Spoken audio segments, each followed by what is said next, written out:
Hi guys, and welcome back to the channel. Okay, guys, I'm going to be seeing a video today, and this is a recommendation, all right? And this one is titled "This German Tank Will Change Everything," and here is why. Okay, guys, I'm so excited to check this one out.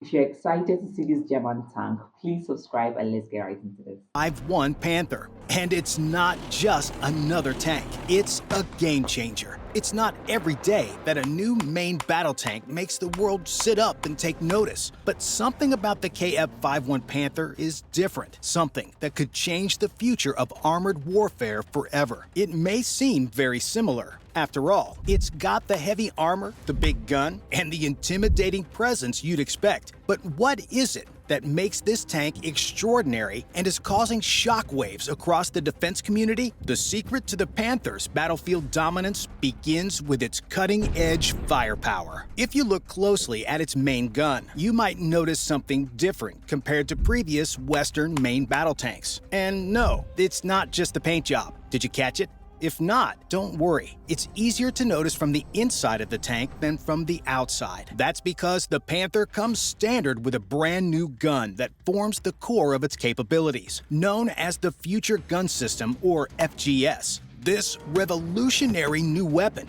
is turning armored warfare on its head. There are a few reasons why the FGS is so groundbreaking. First of all, its huge caliber is something of a novelty on European battlefields. Sporting a 130mm main gun, the FGS has about 50% greater muzzle velocity than traditional 120mm smooth-bore systems. Muzzle velocity is how fast This a is bullet really is moving huge. when it first leaves the end of a gun. With this increased muzzle velocity, the FGS has an expected max range of about 3,500 meters. And while that might not sound like a lot, it's about 1,000 meters longer than the standard 120mm gun range. With those extra 1,000 meters, that means that the FGS can engage targets before they have a chance to even fire back. Kind of like being able to Oh, hold wow, a that's short really person fast. back with one arm and hitting them with the other. When the FGS does engage targets, it also has a wide range of ammunition to choose from to tailor its shots to the target. While the FGS can fire standard armor-piercing and high-explosive rounds, a novel feature not seen before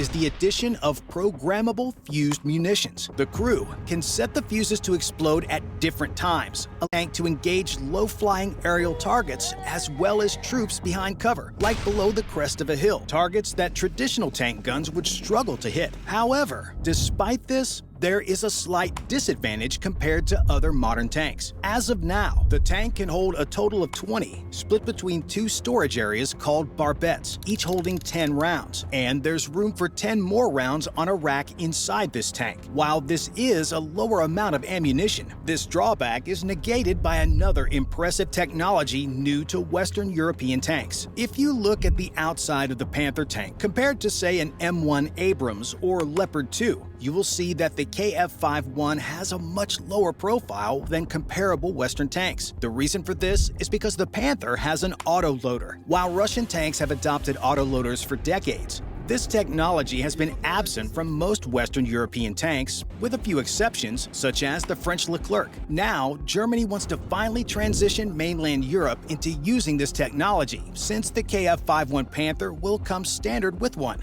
But what are its advantages? Before diving into that, it is best to explain what an autoloader is. In its simplest form, an autoloader automatically feeds ammunition into the main gun from a revolving magazine around the turret. This gives the tank two distinct advantages. First, it eliminates the loader position in the tank crew. Second, and more importantly, it lowers the overall silhouette of the tank, since a person doesn't have to be standing in the back thrusting rounds into the gun. With an autoloader, the KF-51 Panther will not only have a lower profile than the other main battle tanks, which makes it harder to see and hit, but it will also utilize this now open crew position in a genius way. This innovation also allows for a faster rate of fire, with the ability to fire 2 rounds every 3 seconds. While there will still be a Every 3 driver, a seconds. gunner, and a commander, the tank has 4 seats. This 4th seat, located at the left front of the tank, can accommodate a company commander or an operator for This is one really of a the several monster. new weapon systems on board. Besides the 130mm FGS, the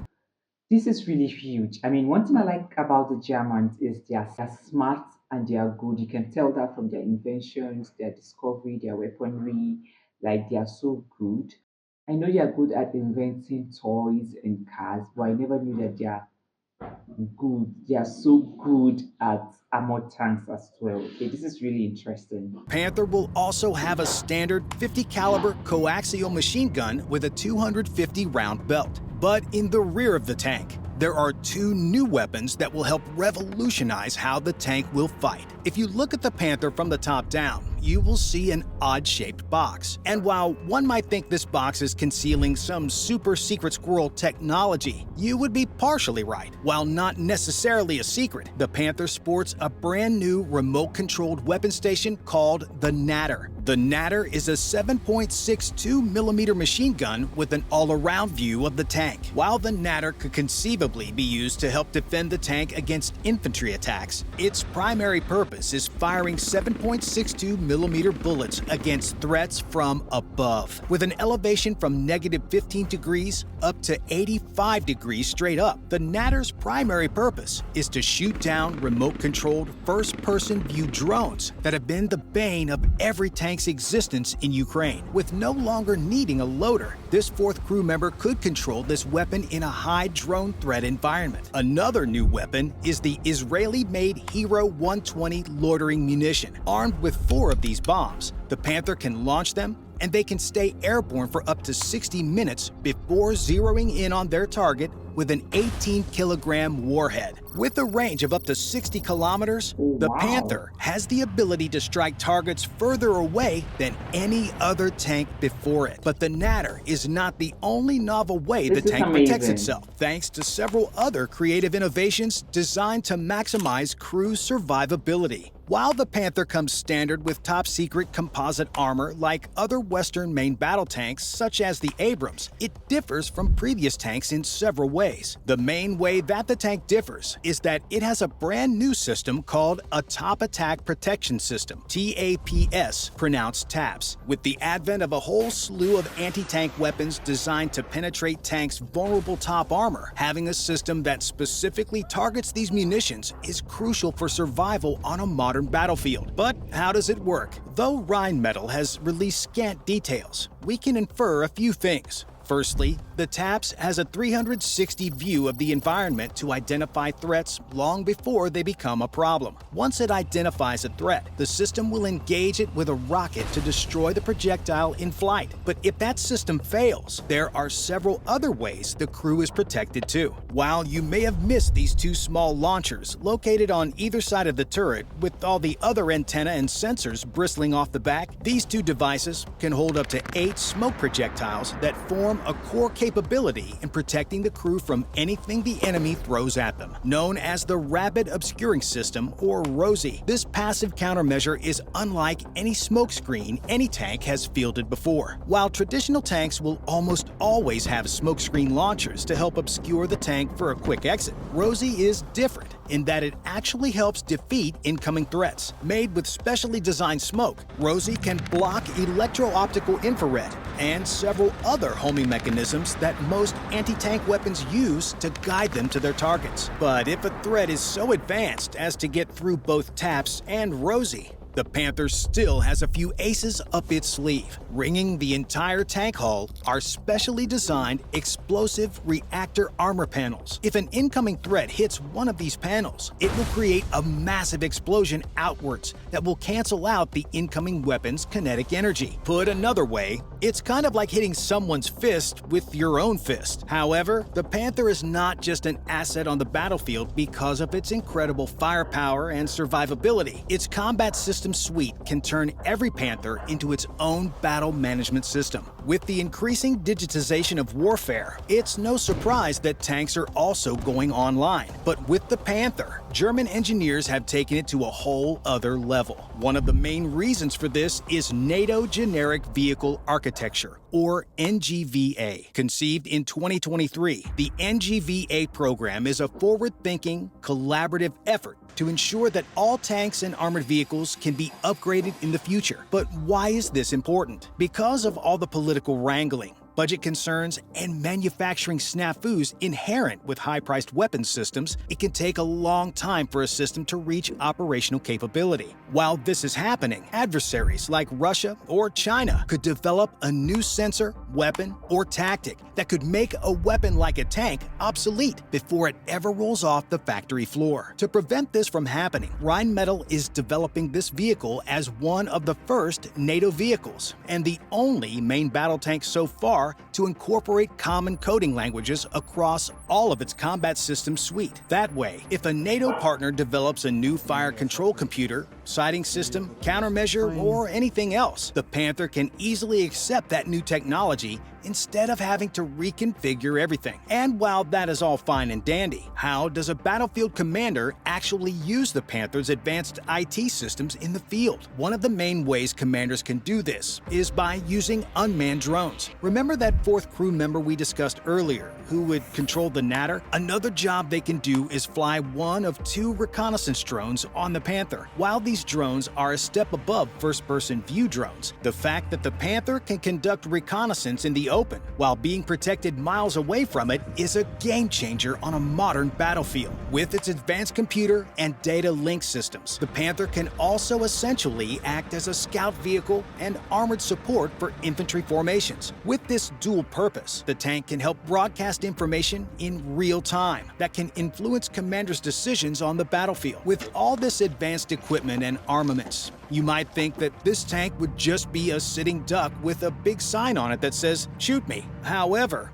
you would be sorely mistaken, since the Panther is incredibly agile for its size. Weighing 59 tons, the Panther is actually smaller than its contemporaries, like the M1 Abrams, which weighs 70 tons or more, depending on installed armor packages. However, this lower weight allows the tank to not only cross weaker bridges in less developed areas, but also maintain a solid power-to-weight ratio. This is how much power the engine puts out compared to how much the vehicle weighs. Normally, tanks want to be above 20 to have a fighting chance on the battlefield and not just be an artillery target. With its MB 873 KA501 V12 water-cooled diesel engine putting out an impressive 1,500 horsepower, the tank has an impressive power-to-weight ratio of 25. This means that the tank is still highly maneuverable despite all the gear it's lugging around. But that is not the only thing it can do. Thanks to excellent German engineering,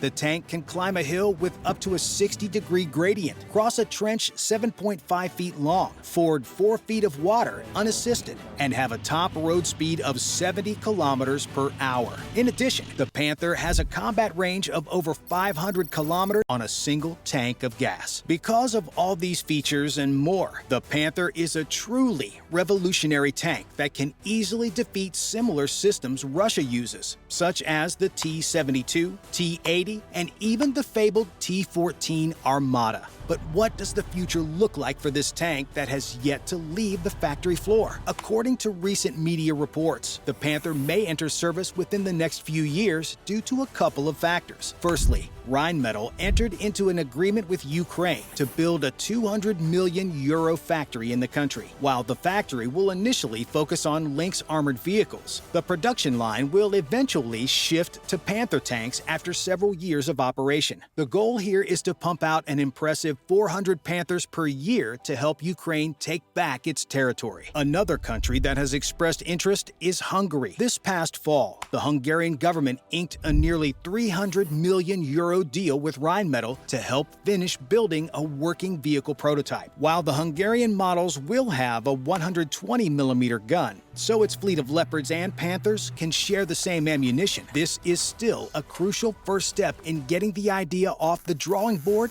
and into the battlefield. Now, with a firmer partner to help finish building the tank, Germany hopes that by 2035, there will be at least 500 to 800 Panthers in service across Europe. But their ambition is far greater than that. Eventually, the company wants every Leopard to be replaced with a Panther tank, which is no easy feat, considering that more than several thousand are still in service. However, as long as the purported capabilities of the tank hold up in the field, there shouldn't be any shortage of customers willing to shell out money for one of the greatest tanks of this century. Bye for now. Wow, this is a very interesting video. It's also educative as well. Okay, this is indeed a game changer for Germany and the entire Europe. Okay, this is indeed so good. This is like a powerhouse. I don't know if it's safe to use that word. This is like its firepower is just amazing. Everything about this tank is just so good. Okay, thank you for watching. If you have any suggestions, please drop them in the comment section. Thank you and see you guys on my next one. Bye.